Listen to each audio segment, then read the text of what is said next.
प्यारे बच्चों, अस्सलाम वालेकुम। कल हमारा मौजू था हकायत।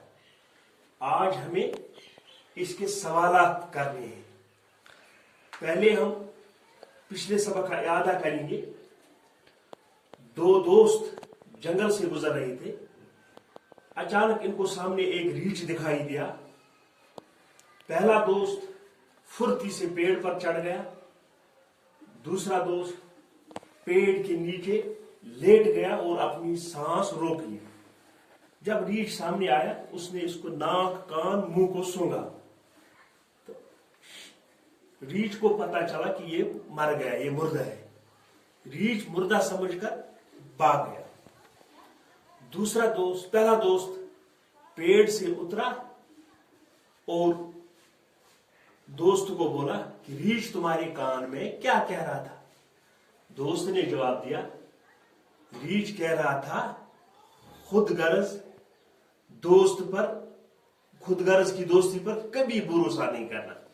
इससे ये पता चलता है, इससे ये नसीहत मिलती है हम लोगों को, आपको भी, मुझे भी, कि खुदगर्ज आदमी से कभी दोस्ती नहीं करना। दूसरी हकायत हमने पढ़ी। एक शख्स दिन की रोशनी में शम्मा जलाकर बाजार का चक्कर लगा रहा था। एक आदमी ने उससे पूछा, भाई आप क्या ढूंढ रहे हो? शम्मा जलाकर आप बाजार में क्या ढूंढ रहे हो? यहाँ इतने लोग हैं, लोगों की भीड़ है, रश है, आप क्या ढूंढ रहे हो? इसने जवाब दिया, मैं उस शख्स को ढूंढ रहा हूं जो गुस्से और लालच के मौके पर अपने आप को काबू में रखे। ये भी नसीहत है आपके लिए, हमारे लिए भी, कि लालच और गुस्से के मौके पर अपने आप को काबू में रखना। तीसरी हकायत हमने कल पढ़ी कि एक शख्स नंगे पांव मस्जिद में दाखिल हुआ। उसने वहां देखा, एक आदमी को देखा, उसके पांव ही नहीं थे। उसने खुदा का शुक्र किया, खुदा की नेमतों का शुक्र किया कि मेरे पास जूता ही नहीं है, इस शख्स को पांव ही नहीं है।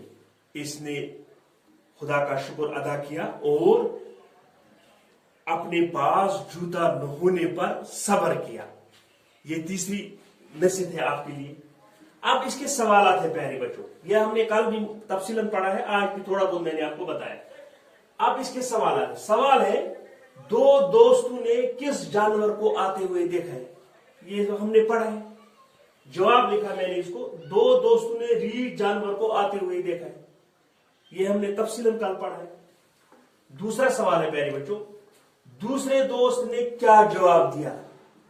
मैंने जवाब लिखा, दूसरे दोस्त ने जवाब दिया, रीछ कह रहा था कि खुदगर्ज लोगों की दोस्ती पर भरोसा मत करना। तीसरा सवाल है, एक शख्स चुराग लेकर कहां चक्कर लगा रहा था? इसका जवाब है, एक शख्स चुराग लेकर बाजार में चक्कर लगा रहा था। ठीक है। अब चौथा सवाल है, वो चुराग लेकर किसको ढूंढ रहा था? यानी वो शख्स दिन की रोशनी में बाजार में शम्मा जलाकर चक्कर लगा रहा था। जवाब है इसका, वो चुराग लेकर ऐसे आदमी को ढूंढ रहा था जो गुस्से और लालच के मौके पर अपने आप पर काबू रखे। ठीक है। अब पांचवा सवाल है, नंगे पांव शख्स किस मस्जिद में दाखिल हुआ? इसका ये हमने पढ़ा है, तफसीलन पढ़ा है। इसका जवाब है, नंगे पांव शख्स कूफा की मस्जिद में दाखिल हुआ। ठीक है। छठा सवाल है, नंगे पांव शख्स ने किस बात पर सब्र किया? इसका जवाब है, नंगे पांव शख्स ने अपने पास जूता न होने पर सब्र किया। ठीक है। ये हमने पढ़ा है कि एक शख्स के पास पांव ही नहीं थे, वो पांव के बगैर था। तो जब इसने इस शख्स को देखा तो इसने खुदा की नेमतों का शुक्र अदा किया, है खुदा आपने मुझे पांव दिए, जूता नहीं दिया, इस शख्स को पांव ही नहीं दिए। तो इसने इस पर सब्र किया और अपने पास जूता न होने पर सब्र किया। ये हमने कल भी पढ़ा, आज भी पढ़ा।